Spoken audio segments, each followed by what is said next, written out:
Iran ఖచ్చితంగా తన అణ్వస్త్ర తయారీని వదులుకోవాలి, దాని నుంచి బయటికి రావాలి. ఇరాన్ అణ్వస్త్రాన్ని దక్కించుకుంటే అది మా ఉనికికే ప్రమాదం అని భావించిన అమెరికా అండ్ ఇజ్రాయెల్ ఇరాన్పై అటాక్ స్టార్ట్ చేశాయి February 28. ఇప్పటికీ కూడా పైచేయి సాధించలేని పరిస్థితి.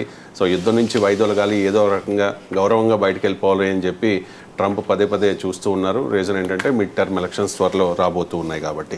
ఇప్పుడు ఒప్పందానికి చేరువలో ఉన్నాము అని చెప్పి ట్రంప్ ప్రకటించారు. అండ్ ఈ హర్ముజ్ జలసంధిపై ఇరాన్ పార్లమెంట్లో కూడా ఒక బిల్లు ప్రవేశపెట్టారు.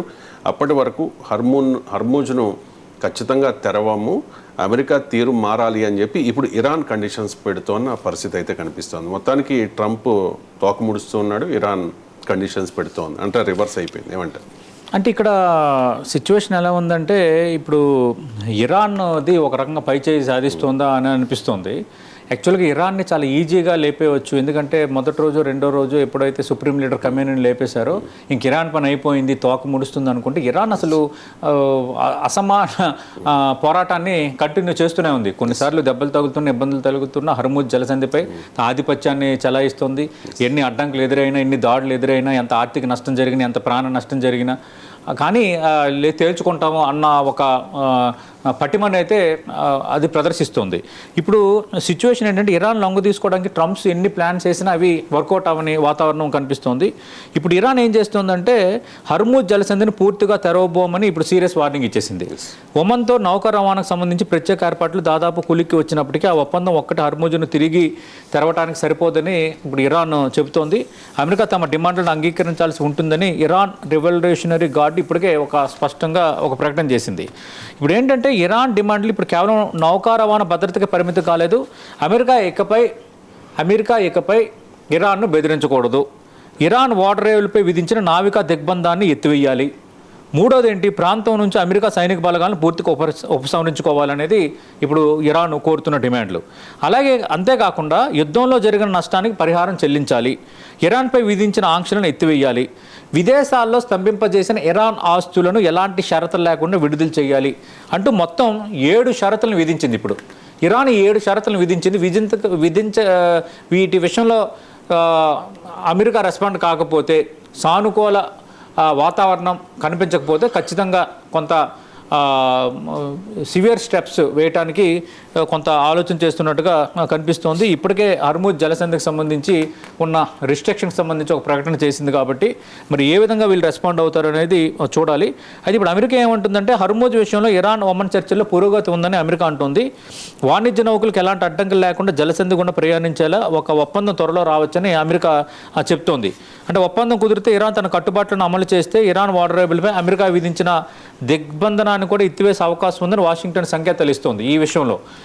అందుకు మరి అమెరికా చర్యలు కూడా నిజంగా ఇరాన్కు ఒప్పుకునేటట్టుగా ఉంటాయా, సమ్మతమైన కాకపోతే ఏం జరుగుతుందనేది ఇప్పుడు ప్రపంచం అంతా ఆసక్తిగా ఎదురు చూస్తుంది.